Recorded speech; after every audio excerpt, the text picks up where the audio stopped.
গৌরহরিকে একবার দর্শন করে আয়। আচ্ছা মা, গৌরহরিকে সবাই দর্শন করছে আর কি বলছে? কেমন রূপের মানুষ গো গৌরহরি? বলছে ভগবানের শ্রীকৃষ্ণের রূপ হলো ত্রিভুবন ভুলান, আর প্রেমময়ী রাধারানীর রূপ অতুলনীয়। এই দুই তনু মিশ্রিত হয়ে আমার গৌরহরি তার রূপমাধুরী কেমন গো? যে দর্শন করেছে সেই বুঝেছে। আমি জানি না গৌর দর্শন করা অতটা সহজ ব্যাপার নয়। একটা কথাই আছে জানেন, কোন কোন পদে আছে যে আজুরে গৌরাঙ্গ। কেন আজু কথাটা কেন দিয়েছে? আজ গৌরাঙ্গের মনে বিভব উঠিল কেন বলেনি? আজু কথাটা কেন বলেছে জানো মা? এই লীলা, আজু কথার অর্থ হলো লীলা ছিল, আছে, ভবিষ্যতেও থাকবে। যাই হোক, আমার গৌরহরি আজ ভক্তগণকে সঙ্গে নিয়ে চলেছে। যখনই চলেছে এই নদিয়ার পথ আলো করে, নদিয়ার মাঝে যখন এসেছে, নদিয়ার নাগরিকগণ গৌরহরিকে দর্শন করছে, আর এক নাগরী আর এক নাগরীর সঙ্গে ওই গৌর দর্শনের কথা বলছে। জানিস নাগরী, আমি আমার গৌরহরিকে যখন দর্শন করে এলাম, আমি কেমন দেখলাম জানিস? কেমন দেখেছি গো?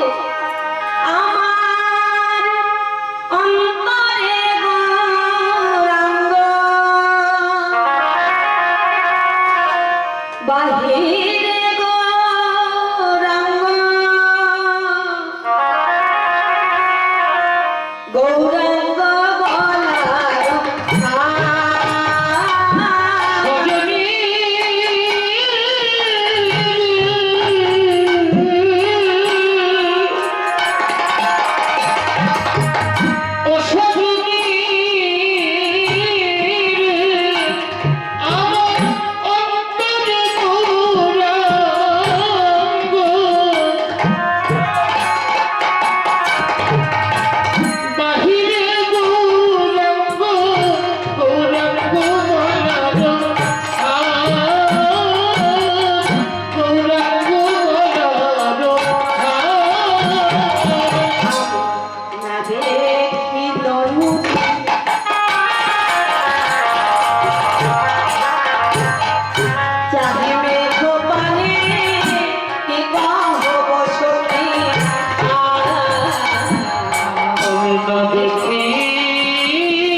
না দেখি নয়ন,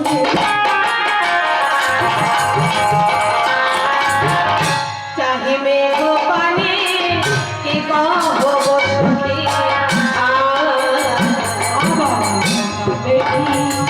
নয়নে চাহিবে গো পানে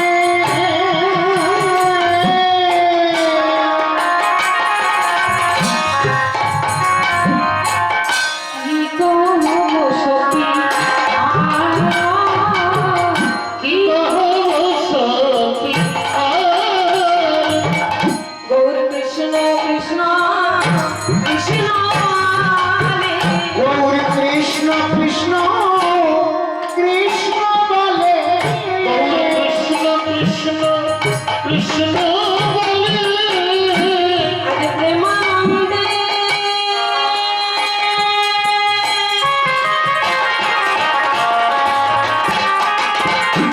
বাহু তুলে, গৌর কৃষ্ণ কৃষ্ণ কৃষ্ণ বলে, আজ প্রেমানন্দে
আমি বলি শোন, আমি তো আমার গৌর হরিকে দর্শন করেছি।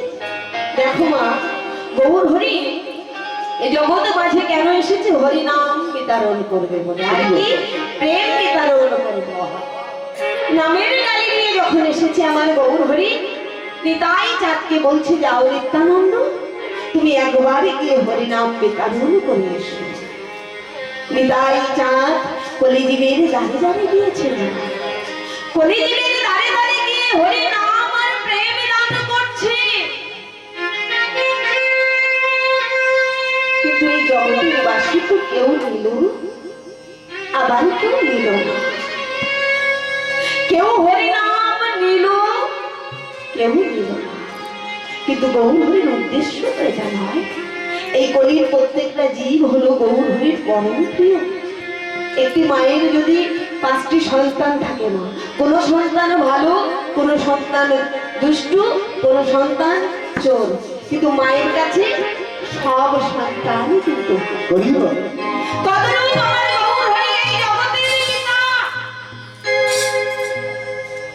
সবাই হলো আমার গৌর হরির পরম প্রিয়।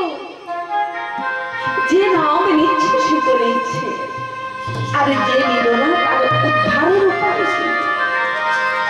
গৌর হরি বলছে আমি নিজে যাব। আচ্ছা মা, বাবা আমরা হরি নামে কেন করব? হরি নামে কেন করব? হরি নাম করলেও বাবা আমাকে মরতে হবে, না করলেও আমাকে মরতে হবে। তবে এত কষ্ট করে এই বাড়ির নাওয়া খাওয়া বাদ দিয়ে যে আপনারা হরি বাসনে এসেছেন হরি ভজনের জন্য, কেন? বলছে হরি নাম করলেও আমাকে মরতে হবে, না করলেও মরতে হবে। তবে কেন এত কষ্ট করে আমরা হরি নাম করি? বাড়িতে বেড়াল আছে, বিড়ালের যখন বাচ্চা হয় দেখবেন ছোট ছোট ছানাগুলোকে তার মা এক জায়গা থেকে অন্য জায়গায় নিয়ে যায়। যখনই নিয়ে যায়, মায়ের মুখের মধ্যে আছে ধারালো দাঁত। মা যখন এক জায়গা থেকে অন্য জায়গায় বাচ্চাগুলোকে নিয়ে যাচ্ছে, তাদের কিন্তু অঙ্গে আঘাত লাগছে না। লাগছে কি? লাগছে না। কিন্তু ওই একই মুখ দিয়ে যখন এই ইঁদুর নামক শিকারটিকে ধরছে, তখন অঙ্গে আঘাত দিয়ে ধরছে। তাই বলছি, যে বা যারা হরিনাম শ্রবণ করবে বা করবে, তাদের যখন এই হলোক থেকে পরলোকে আমার প্রভু নিয়ে যাবে, বিড়ালের বাচ্চারা নাই অঙ্গে আঘাত লাগতে দেবে না।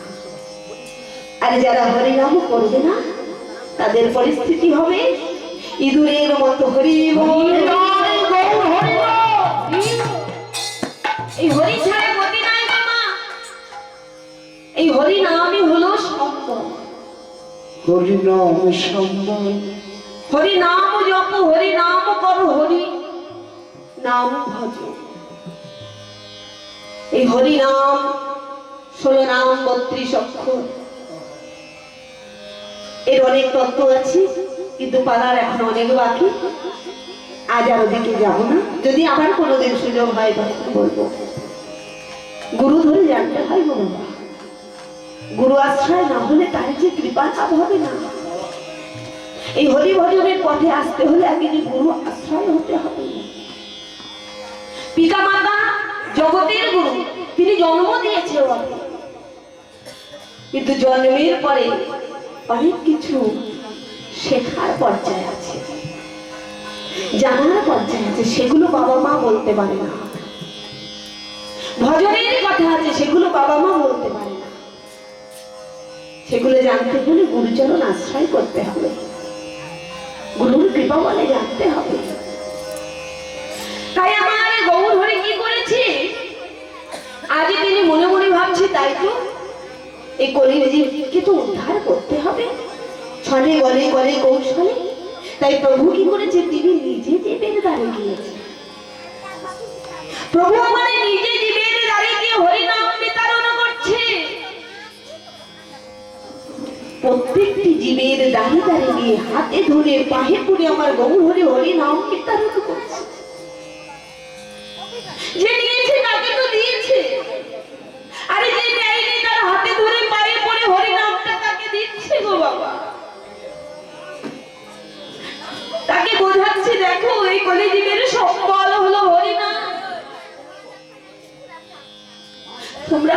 নাম করো, এই হরির নাম। তাই তো বলছি মহাজন, হরের নাম হইব, হরের নাম হইব, হরের নাম হইব কি বলো বলো, নাচতে ভুয়া, নাচতে ভুয়া, নাচতে ভগবতীর। দেখো মা, আমরা হলাম অধম কলির জীব।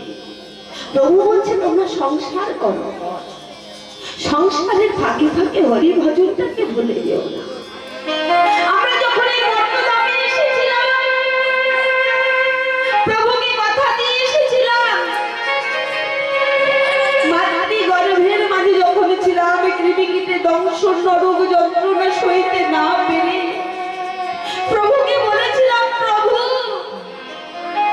তুমি আমাকে আলোর পথ দেখাও, তুমি যদি আমাকে আলোর পথে নিয়ে যাও, ওই ধরা ধামে নিয়ে চলো, ওই ধরা ধামে গিয়ে আমি তোমার নাম করে রাখবো। কিন্তু কি হলো না, যেই না আঠার বিছানায় বয়ার বালিশ চিতে